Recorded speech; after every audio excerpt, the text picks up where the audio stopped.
Oke, assalamualaikum warahmatullahi wabarakatuh. Saya Aji. Untuk materi, langsung aja ya. Untuk materi ini kan saya dapatnya VCT. Nah, kalian lihat di PowerPoint yang saya kirim di GXR. Saya jelasin satu persatu slide-nya. Karena kalau saya tuh kalau nggak ngomong nggak enak, rasa nggak mudeng sendiri. Oke. Itu kalau kalian lihat pertama PITC dan VCT. Apa sih bedanya PITC dan VCT? Jadi bedakan antara PITC sama VCT. VCT itu sendiri voluntary consulting and testing. Intinya adalah kalau dalam bahasa Indonesia itu KTS atau konsultasi testing sukarela. Voluntary kan sukarela. Intinya berarti itu si pasien datang ke rumah sakit atau ke klinik VCT itu atas dasar keinginan dia sendiri. Beda dengan PITC, Provider Initiative Test and PITC konsultasi. Jadi provider, intinya kita tuh petugas kesehatannya yang punya inisiatif untuk melakukan tes VCT itu sendiri. Saya harap kalian sudah tahu basic HIV itu sendiri, dasarnya materi HIV-nya. Kalau nanti kalian nggak ngerti, tolong tanya. Jadi kita tuh sama-sama enak. Kalian kalau nggak mudeng, tanya aja nggak apa-apa. Aku rada galak, cuman aku nggak suka kalau nggak mudeng. Itu benar-benar percuma. Ya. Nah, kita lanjut ya untuk slide kedua. Tujuannya adalah mengetahui definisi VCT, KTS, dan PITC. Pengertian VCT, KTS, dan PITC melakukan VCT, KTS, dan PITC. Untuk melaksanakannya nanti mungkin kita di role play. Kalau role play kayaknya nggak mungkin kita pakai beginian. Oke, sistematikanya kita ada. Mana tadi tuh? Pendahuluan, epidemiologi, kesimpulan. Pertama, VCT, Voluntary Counseling and Testing. Voluntary itu sendiri sukarela, terbukti mendorong orang-orang untuk mendatangi pusat-pusat layanan yang tadinya mereka hindari. Jadi mereka memang datang secara sukarela. Konseling terbukti lebih efektif dari sekedar pemberian informasi kesehatan biasa. Jadi beda ya, konseling itu kita benar-benar konseling tatap mata, tatap muka. Kita berdua ketemu, bisa 4 mata. Tapi kalau di VCT lebih ke 4 mata memang. Kita lakukan konseling. Kalian bisa pahami di komunikasi terapeutik. Di konseling itu kita lebih paham di situ. Terus testing. VCT dan testing. Pengetesan yang berkualitas, terbukti tes 1 hari, harga terjangkau, meningkatkan jumlah orang yang datang serta membutuhkan VCT. Kalau kalian tanya VCT bayarnya berapa?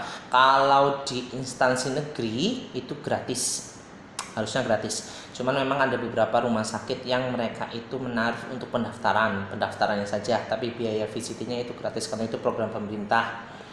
Akan tetapi kalau di rumah sakit swasta memang mereka bayar, atau di klinik-klinik swasta mereka bayar, ada biayanya sendiri, kayak di Prodio, Sito itu bayar. Nah, kenapa VCT itu gratis? Itu adalah program pemerintah untuk penurunan angka kesakitan HIV. Kalau dulu kita bilangnya MDGs, Millennium Development Goals, sekarang tuh namanya SDGs, Sustainable Development Goal. SDGs ya benar. Nah, karena saya di rumah sakit, saya beritahukan, saya jelaskan program-program yang memang ada di kita, di akreditasi, baik di akreditasi ataupun di layanan, karena memang harus dilaksanakan. Salah satu kewajiban rumah sakit adalah salah satunya dalam melaksanakan program VCT itu sendiri, program pencegahan kesakitan HIV/AIDS. Nah, apalagi ya? Next kita lanjut ya, itu VCT. Intinya VCT itu sukarela, dia mau cek HIV sendiri. Kenapa VCT? Aspek mediko-legal. Dalam artian kita memang butuh itu untuk penegakan diagnosa, atau mungkin dia ada keluhan-keluhan lainnya, hak pasien. Karena VCT itu hak pasien. Hak pasien dalam artian begini, pasien berhak untuk mengetahui status HIV-nya. Jadi program sekarang itu program kesehatan program Kementerian Kesehatan sekarang adalah 90% orang paham tentang HIV, 90% orang mau mengecek tes HIV-nya 90% orang mau mengecek tes HIV-nya dan tahu status HIV-nya, dan 90% orang yang terkena HIV AIDS melakukan pengobatan yang nantinya akan kita pelajari di pertemuan berikutnya yang judulnya ARV. Itulah dari ribet. Lanjut, kepentingan tenaga kesehatan ya, karena kita butuh untuk penegakan diagnosa juga. Pasien dan keluarga dapat membantu. Jadi kalau memang pasiennya itu mau, mereka masih sehat, mereka datang sendiri. Tapi kalau mereka belum udah bermasalah, katakan dia sudah stadium akhir, kalian harus paham untuk stadium HIV. Saya harap di materi sebelumnya itu sudah dijelaskan untuk stadium 1, stadium 2, stadium 3 dan stadium 4. Di stadium 4 kalau dia memang sudah meningitis, biasanya tuh udah nggak ada nggak bisa bergerak sendiri, tahu kadang keluarga yang melaporkannya. Lalu kita cek VCT, nanti kita ke rumah jemput bola. Terus ada lagi aspek pencegahan penularan. Kenapa sih pencegahan penularan? Diharapkan kalau kita sudah si A dia cek VCT terus hasilnya dia tahu dia positif HIV AIDS, kita harapkan dari situ ada nanti kita melakukan post test, kita lakukan konseling lagi agar dia tidak menularkan kepada orang lain. Apakah itu bisa memakai kondom, mengurangi dia seks bebasnya dan juga lain-lain gitu. Nah, kalau lu ngerti bahwa kamu tuh positif, harusnya kamu bisa melindungi keluarga yang kamu sayangi untuk menjadi positif lagi. Harusnya, tapi kebanyakannya ada juga yang enggak. Terus HIV memberikan impact pada semua aspek manusia. Karena itu harus kita lakukan VCT untuk mengetahui stigma dan diskriminasi. Maksudnya stigma dan diskriminasi itu begini, banyak tuh masyarakat tuh yang melakukan stigma. Dalam artian stigma, apa sih stigma? Stigma itu jadi kata HIV, kata pasti kayak apa istilahnya orang bener segala macam, itu namanya stigma. Terus pengucilan, diskriminasi, dia udah HIV terus dijauhilah apalah kayak gitu. Nah kalau nggak mudeng, Capri di KCR bisa, di WA bisa atau mungkin kita nanti grup. Terus lagi pintu masuk untuk semua layanan. Jadi ada beberapa layanan-layannya memang harus dilakukan VCT. Kayak orang mau melahirkan dia cek VCT, ibu hamil sekarang cek VCT, mau operasi dia cek VCT. Jadi dia itu dicek untuk tes HIV-nya. Next, VCT and its links with other service. Jadi itu tuh dari VCT itu ada beberapa aksesnya. Access and coping with zero status, promote and facilities behavior change, sexual self injection, jadi perubahan perilaku, planning for the future, jadi care of orphan, dependents and family, making will aid etc. Jadi ini tuh bagaimana masa depannya kita melakukan planning, kita membuat suatu. Jadi saya mau tekankan, saya dari D3 dulu tuh. Saya ambil D3, saya ambil S1, saya ambil nurse. Dulu tuh waktu saya D3, saya underestimate ya sama anak S1. Kenapa? Saya pikir mereka tuh ngerti teori doang tapi nggak tahu prakteknya gitu kan ya. Tapi setelah saya ambil S1-nya, saya ambil nurse-nya, saya paham. D3 dia memang lebih kuat di praktek. Tapi saat Anda melanjutkan ke proses yang S1 dan nurse-nya, Anda akan jauh lebih bisa terbuka untuk menyelesaikan masalah. Kemampuan kalian harus diasah untuk menyelesaikan masalah. Di sini kalau kalian lihat di slide berapa nih ya, yang pokoknya ada tulisan bahasa Inggrisnya tuh. Itu ada planning for the future. Salah satu tugas kita adalah melakukan planning masa depan dia. Apa sih rencana yang akan kita buat untuk pasien kita tuh. Jadi bedakan memang kalian itu dari basically kalian memang sudah belajarnya di S1. Buatlah diri kalian lebih untuk pemahaman, lebih untuk menjadi seorang care provider, memberikan asuhan yang juga berpikir untuk ke depan pasiennya harus bagaimana. Kalian yang mengatur, kalian melakukan planning. Oke, terus provision of maternity service for people living with HIV. Untuk kehamilan berikutnya, STI prevention, screening and treatment. STI itu dia lebih ke penyakit menularnya. Early management of opportunistic infection. Jadi di HIV itu nanti ada IO, infeksi oportunistik. Ini slide yang buatin bukan saya ya. Ini slide nasional. Jadi ini memang yang terbaru tuh kita pakai slide pengajarannya ini karena dianggap ini tuh lebih bisa mengakomodir semuanya. Early management of opportunistic infection. Jadi secepat mungkin kita melakukan manajemen untuk tidak terjadi IO. Di HIV itu ada IO, infeksi oportunistik. Nah, di infeksi oportunistik itulah kita harus mencegahnya, mengantisipasi adanya IO. Saya harap kalian sudah paham IO. Kalau nggak paham nanti tanya. Access to early medical care include ARV, preventive therapy for TB, and other OI. Opportunistic infection. Jadi dari VCT itu kita bisa lebih cepat memberikan pengobatan untuk yang utama ARV-nya tentunya, lalu untuk terapi for TB. Kenapa terapi for TB? Karena pada HIV IO terbanyak atau infeksi oportunistik yang paling bisa kita temui itu adalah TB, tuberkulosis, dan other OI, opportunity infeksi lainnya. Akses to kondom male and female. Jadi kondom itu nanti ada kondom untuk laki-laki dan kondom untuk perempuan. Tapi memang yang seringnya yang ada ya kondom untuk laki-laki. Perempuan itu agak gede, ada busanya, bisa dimasukkan ke vagina dan bisa dicuci ulang. Tapi kalau kondom laki-laki nggak sekali pakai.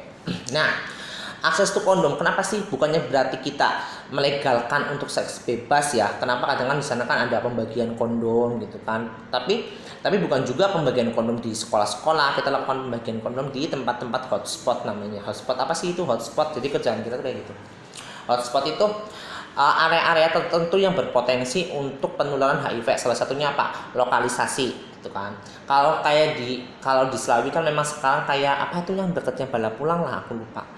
Itu kan memang sekarang sudah enggak, atau mungkin di Tegal dulu tuh apa itu yang di rumah sakit Surodadi dekatnya itu ya kue lah ya.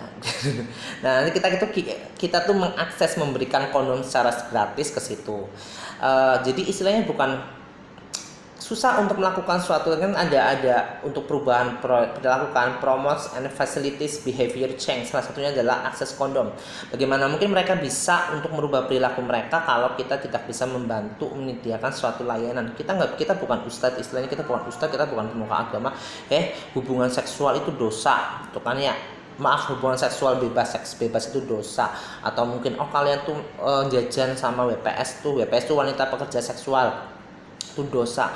Tapi di sini kita adalah layanan kesehatan di mana kita itu membantu untuk perubahan perilaku. Oke, mungkin alasan mereka, saya kan cari duit. Ya, oke lah, kita bisa terima di situ.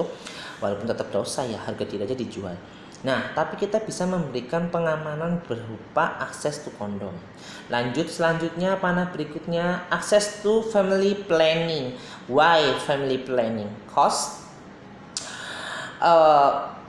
Pasien HIV kita nggak bisa sendirian, mereka butuh keluarga. Kenapa? Saat stadium-stadium tertentu mereka akan drop, akhirnya mereka tidak sadarkan diri. Kita butuh keluarga untuk mengerti planningnya nanti kalau drop gimana, kalau pasien ini stres gimana, itu harus kita tahu. Tapi ya tentu saja harus persetujuan dari pasiennya itu ya, pasien HIV-nya itu. Kalau dia memang sudah positif HIV, kita tanyakan, Anda mau terbuka tidak? Tapi tetap kita anjurkan dia terbuka dengan salah satu keluarga. Kenapa? Karena ya itu access to family planning. Kita harus melakukan planning ke family-nya dia, keluarga dia. Nanti kalau dia meninggal bagaimana perawatannya? Nanti kalau dia secara lagi pengobatan ARV, obatnya itu minum enggak? Kita juga harus kayak TBC di HIV kita butuh PMO, pengawas minum obat. Nah itu namanya access to family planning. Peer, social, and community support include people living with HIV support group. Kita ada punya tuh support group di HIV itu ada namanya KDS, kelompok dampingan sebaya.